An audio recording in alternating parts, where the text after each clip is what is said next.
Salut à tous, c'est Nadia Samini, Fougas Aquarelle pour une nouvelle critique vidéo. Oui, indeed. Pour donc la critique qui s'intitule... Oui, c'est pas ça, Une nouvelle vidéo critique. Et la critique s'appelle James Bond, enfin Goldfinger on va dire. Donc le troisième opus de la grande saga de James Bond. Donc ce qui est sorti en 1964. Et c'est réalisé par comment dire, le petit, le vieux. Non, par comment dire, par Guy Hamilton, voilà. Par le grand. Ouais, enfin, grand, oui. Enfin, donc tu peux le synopsis. Le maintenant très célèbre agent britannique James Bond, alias 007, doit contrer un passionné de l'heure qui pour accroître sa richesse, voilà, par 10 fois plus, prévoit de contaminer par la radioactivité Fort Knox, la plus grande banque du monde, et ainsi réduire l'économie mondiale à néant. Voilà. Voilà. Donc on peut déjà parler du synopsis, du scénario on va dire, que j'ai trouvé bien mené et plutôt original. Enfin c'est pas tellement dans l'esprit de James Bond je trouve. Moi, si, enfin, oui, mais j'ai trouvé ça plutôt original. S'enquête sur toutes sortes d'affaires. Ouais. Et au contraire, c'est dans l'esprit de James Bond encore plus, puisqu'il sauve le monde. Oui, mais... Ouais. Mais ouais, oui. Donc, on peut parler déjà... je sais pas, qu'est-ce qu'on peut parler des acteurs. Alors les acteurs, bon bah Sean Connery, toujours le même, hein, voilà. Il change pas.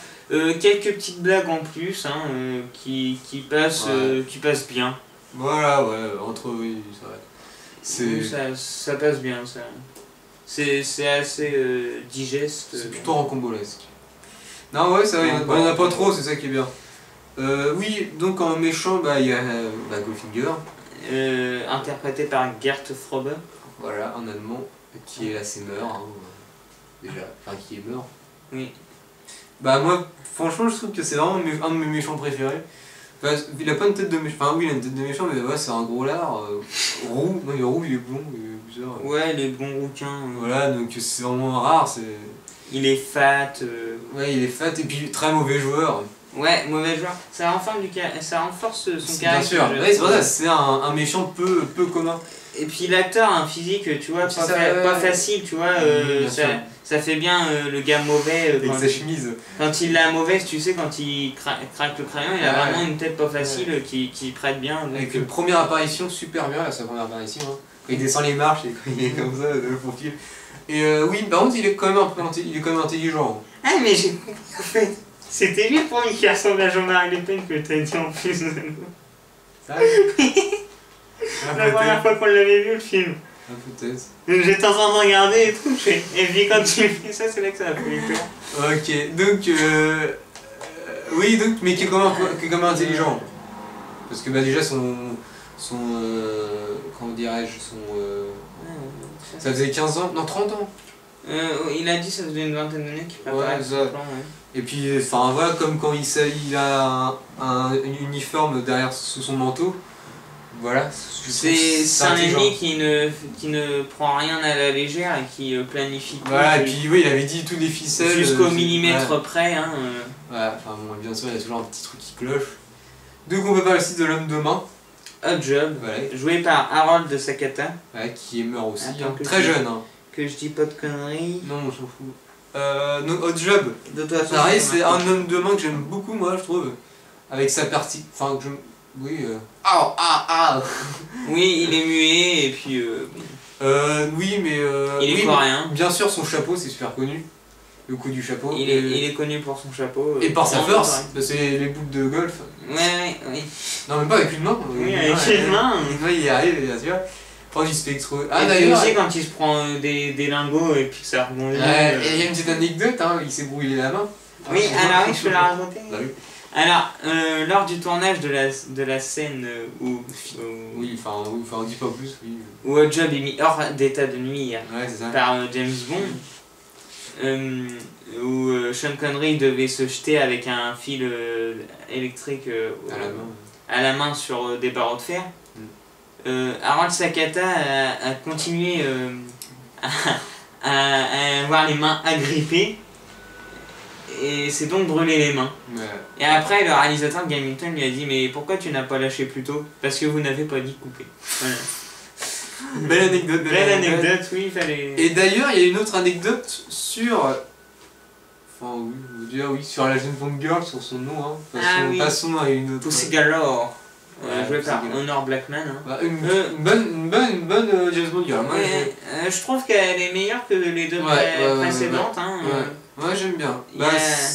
Elle était un peu vieille, enfin tu m'as dit que c'était la doyenne des... Ouais, c'est la plus vieille dans la fin... dans la fin de ses plusieurs années 90 ans par là. Ouais. Elle était aussi connue pour avoir joué aussi dans Chapeau melon et bottes de cuir. Ah oui. Et c'est de quelle origine, elle est britannique. Ah ouais, c'est cocasse. Et oui, donc, bah voilà. Moi aussi, le petit truc, parlant encore acteur, c'est l'introduction de Q, que là, enfin, une vraie introduction. Que oui, dans la section de Q. Voilà, que je trouve vraiment super, enfin, moi j'aime beaucoup. Et que parlons-en. Parlons-en de Q. Ah, il est crédité Q maintenant, non? Oui, et de l'acteur, Desmond Llewellyn. Ah oui, bien sûr, j'avais même pas, oui, j'étais tellement habitué à sa tête, j'avais pas vu qu'il avait... C'est un autre acteur, oui, en effet. Mais non, c'est le même acteur que dans Bon Baiser de Russie, mais pas le même. Ah non? Ouais. Un peu plus dans Bon Baiser de Russie. Oui, mais c'est pas le même que dans Doctor No. Non, dans Doctor No, c'est un autre. Je n'ai plus la tête dans Bon Baiser de Russie, mais bon. Oui, Indeed. Mais oui, t'as un truc à dire dessus? Et donc, je trouve que c'est un personnage qui laisse, dans les scènes où qu'on voit avec Sean Connery, il y a une vraie complicité d'un 007 avec Q, où que Q est tout le temps excédé de l'imbécilité de l'autre, et donc on perçoit un peu de la chamaillerie. De comique à travers ces scènes-là, et puis ça fait du bien au milieu d'un film d'action. Voilà, donc l'introduction que j'aime beaucoup, et aussi on peut parler de la voiture, c'est quand même la première voiture avec des gadgets, si je ne m'abuse. L'Aston Martin DB5 qui remplace la Bentley. Voilà, et cultissime grâce au film d'ailleurs, tout comme le Walter PPK. Tout comme le Walter PPK. Qui est, voilà, avec les gadgets, je trouve, il y a juste un gadget que je trouve très mal exploité, c'est... Comment on appelle ça, le truc de derrière la vitre par balle. Elle est utilisée 2 fois. Ah bon? Oui, quand James Bond s'arrête s'arrête pour protéger Tilly Masterson, et la deuxième fois avec la grand-mère avec sa MP40 là. Ah oui, il le remet. Eh ouais. Pourtant, ah ouais. Et je trouve que niveau indice d'utilité, c'est assez bien donné et tout, bien expliqué. Je trouve qu'ils ont pris le temps d'une scène pour expliquer comment marchait la DB5. Donc, le truc le mieux et le plus utilisé dans le film, c'est quand même le mouchard. Oui, le mouchard, oui. Et si on peut reparler des acteurs vite fait, parce que je trouve que sur un rôle de Sakata, donc bon acteur ou plutôt moyen? C'est qui Harold Sakata? Oddjob. Oui, je l'ai dit. Oddjob, moi, c'est un que j'aime beaucoup, enfin que j'aime bien. Non, mais est-ce que l'acteur est vraiment un bon acteur, ou est-ce que tu trouves que... Il parle pas, on va parler donc déjà je peux pas tellement dire, mais moi j'aime bien. Moi je trouve que niveau expression, c'est bien de voir un muet sourire tout le temps. Oui, c'est bien, oui, ok, c'est bien. Non, mais du point de vue que ça rajoute un caractère un peu sadique à l'acteur. Il a rajouté un petit plus à son personnage, je pense aussi, tout le temps sourire. Ouais. Mais bon, mais lui c'est pas mal aux mains pour son chapeau. Mais oui. Et Honor Blackman. C'est qui? La James Bond girl. Oui, elle est bien. Moi j'aime beaucoup. J'aime bien. Moi pense pas que c'est ma préférée, mais j'aime bien, ouais. J'aime beaucoup surtout les dialogues. Je trouve qu'il y a des bons dialogues assez bien menés. Ouais. Bah niveau dialogue, il y a des dialogues vraiment pas mal. Et puis c'est un peu la première James Bond girl à être femme fatale. Femme fatale, comme ils disent. Ouais, donc c'est tout pour le casting. Donc voilà. Donc on va continuer aussi. Enfin, il y a quelques dialogues connus, hein, enfin connus, dont la scène du laser. Oui, la scène du laser. Avec un dialogue que t'aimes particulièrement. Oui. Enfin, c'est un monologue. Non, c'est un dialogue. Oui, un dialogue. Un dialogue. Oui, et puis on a un autre, non? Enfin, c'est pas grave. Le laser est une scène assez culte quand même. Ouais, culte. Enfin, ouais. Il y a une petite anecdote, en fait, c'est pas grave. Ah oui, on la raconte ou non? Alors oui, lors de la scène du laser. Lors de la scène de laser, dans le scénario, 007 s'est fait capturer par son ennemi, donc Goldfinger, qui le soumet à une torture vers sa mort. Hein. Ouais, une torture plus ou moins. Ouais. Avec un laser, et Bond est sur une table en métal, et les jambes écartées, condamné à être castré. Non, brisé en deux par le laser. Oui, enfin il se castre direct au début. Oui, direct au début. Ouais. Et on voit que Sean Connery est particulièrement sous tension, hein, il y a beaucoup de sueur, c'est un peu comme avec l'araignée. Et ben là, faut savoir que ce qui était drôle, c'est qu'il y avait un chalumeau juste en dessous. Voilà, il y a les porcs qui lui brûlent les rossons. Ouais, les pelousses, non pas les profiteroles. Non, voilà, donc, belle anecdote aussi. Voilà, oui. Beaucoup d'anecdotes autour du film. Oui. Et qu'est-ce qu'on peut vous dire? L'action. Qui, assez nombreuse. Assez nombreuse et... notamment poursuite véhicule. Oui, en effet, oui. Aussi la bataille la bataille de fin qui est épique, hein, où il y a l'armée américaine contre les employés de Auric Enterprise. Donc non, je vois une scène au job quand il en haut d'escalier quand il part, quand il marche.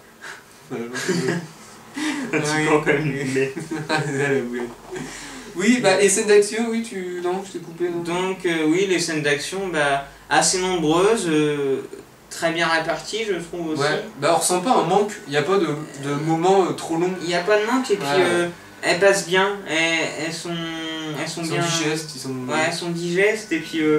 Un peu accélérées, hein. Il y a des avances rapides, un peu douteux. Déjà, la scène du début, avant la musique, on va parler de musique, mais la scène du commencement, déjà il y a une belle explosion. Une petite remarque par contre, et une critique par contre, cette remarque. Hein, ma remarque va être à l'encontre du film, c'est, je trouve, dommageable de notre époque de voir les voitures, dès qu'elles dévalent une pente, s'enflammer. Ouais. Et donc ça, on voyait déjà ça dans le premier opus Doctor No, et on le revoit dans Goldfinger, et c'est dommageable. Honnêtement, je trouve. C'est bizarre. Je vois pas pourquoi ils ont fait ça, mais ouais. Mais oui, donc l'action, ça y est, beaucoup bien. L'action est vraiment bien. Ouais, l'action, il y a tout à dire. On ressent pas un manque d'action. Il n'y a pas de moment à vide. On a tout dit, il y avait... donc la musique. Attention, la musique. La musique. Vas-y, je te laisse dire le titre. Yolé Bassé. Voilà. Non, Shirley Bassey. Voilà, avec une musique bien connue, je pense. Enfin, oui, elle est connue.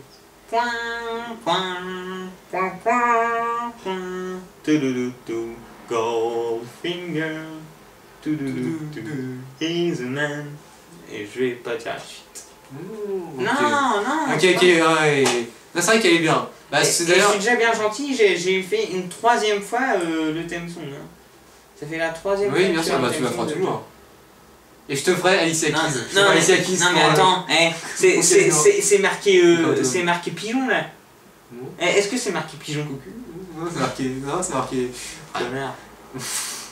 Non mais t'inquiète, on fera un duo pour Quantum of Solace. Tu feras Alicia Keys.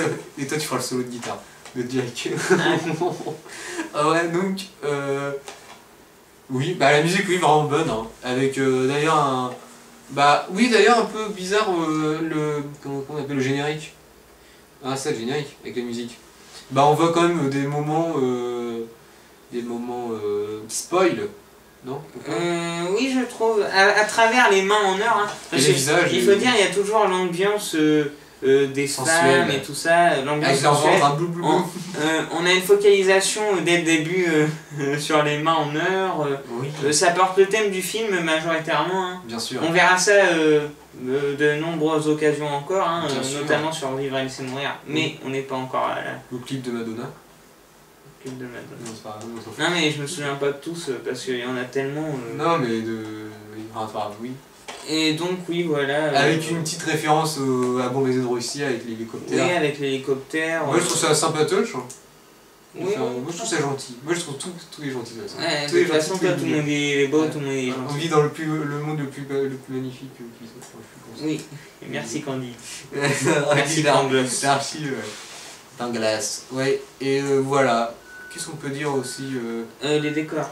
Parlons des décors. Des décors. Puisque on a une grande banque qui a été utilisée, ouais. C'est un symbole économique quand même cette banque, hein, c'est Fornox. Oui. Et donc... Bah, est-ce que c'est la vraie ou pas? La vraie. C'est un peu petit, hein. Je pense pas que c'est la vraie. Ouais, sur ça c'est petit. Mais enfin je pense qu'ils ont quand même reproduit d'après la vraie. Oui. Niveau taille et tout, je pense que c'est... ouais, peut-être. Ça vaut la grandeur. Mais cette bataille parmi tous ces lingots d'or, avec la bombe et tout ça, c'est vraiment pas... J'ai trouvé ça pas mal comme dernier endroit du dénouement. Hein. Moi le décor que j'ai bien aimé c'est comment dire, la maison de Goldfinger, enfin le bureau, quand il montre la maquette, tu sais. Il y a le sol oui. Qui... les écuries auriques. Voilà. Et aussi c'est... Oui. Et puis la piscine, tout ça, c'est sympatoche. Oui. Bah c'est varié. Ça se passe dans quelle ville hein? Enfin, ça se passe en Floride, aux USA, en Suisse à Genève, et on revient aux USA. Je crois que Fornox est en Floride, si je dis pas de conneries. Ouais, je ne suis pas là. Je crois que Fornox est en Floride, si je dis pas de conneries. Bien sûr, je peux en le dire, mais je crois que c'est en Floride. Oui. Donc voilà. T'as autre chose à dire ou pas? Que je réfléchisse. Bah déjà, c'est le premier épisode de James Bond où que le héros, maintenant très célèbre agent britannique, n'affronte pas le spectre. Ouais. Donc ça, faut noter tout de même. Oui. Yes. Et il était content Fougas. Ouais, le spectre, c'est pas... Mais t'inquiète pas, c'est pas mon... Tu vas avoir la ration le prochain film. Ouais. Voilà donc conclusion. Conclusion, un troisième James Bond avec autant de piment qui... Même je pense que là le piment et l'action sont à son paroxysme pour l'époque. Hein, mais il ne laisse pas pour autant le scénario. Hein, et le scénario aussi s'améliore. Moi c'est un scénario que j'aime beaucoup, personnellement. Bah moi c'est un de mes James Bond préférés, si ce n'est mon préféré. Moi aussi déjà dans les 60s je dirais que c'est mon préféré. Ah oui carrément ouais. Ouais. Je pense, je suis pas encore sûr. Mais oui. Et oui donc moi j'ai vraiment aimé le personnage de Goldfinger, j'aime beaucoup. Hein, comme on l'a dit tout à l'heure, comment dire, mauvais joueur mais qui aime l'or, son pistolet en or et sa voiture qu'il veut mettre en or. Je trouve ça cocasse. Et bah voilà, hein, qu'est-ce qu'on peut dire, voilà, c'est... Voilà, il allie les deux qualités des deux premiers, hein, l'action du deuxième et le scénario du premier, en gros. Ouais. Ouais. Et très bien remarqué d'ailleurs, ouais, très bien remarqué, très belle remarque. Oui. Mais le scénario, je pense qu'il ressort de par son originalité. Bien sûr. Et puis la plupart des scénarios de James Bond sont assez basiques autour des lecteurs ou tout ça, parce que c'est la guerre froide. Ouais, et là, on laisse un peu la guerre froide. Hein, et de puis, côté, ouais, moi franchement, moi c'est un épisode que j'aime beaucoup, donc voilà. Avec bien sûr la DB5, hein, qui est une très belle voiture. Arrête avec ton bruit. Et donc voilà. Ah, t'as même pas parlé de Félix. Bon, je m'en fous. Eh bien, Félix revient. Voilà. Voilà, Félix revient. C'est le deuxième opus dans lequel il apparaît. Hein. C'est Secklinder qui fait l'acteur. Hein. Moi, je préfère le premier quand même. Ouais. Même si le premier était pas non plus vraiment bien, mais. Le premier était avec de l'élégance. C'est les lunettes que j'aimais, ouais. Mais là, j'ai l'impression que dans cet opus, Félix est plus important que dans le premier. Ouais, quand même. Puisque il piste 007. Ouais. Et puis ils sont assez potes là dans celui. Ouais, ils sont poteaux. Et puis ils se rencontrent pas dans une minable partie de poker, donc. Ouais. Bon, allez, on vous dit au revoir et puis à la prochaine. On vous dit au revoir. On se retrouve pour Opération Tonnerre, hein. C'est ça ? Oui, parfaitement. Donc, tchuss. Tchuss. Tchuss.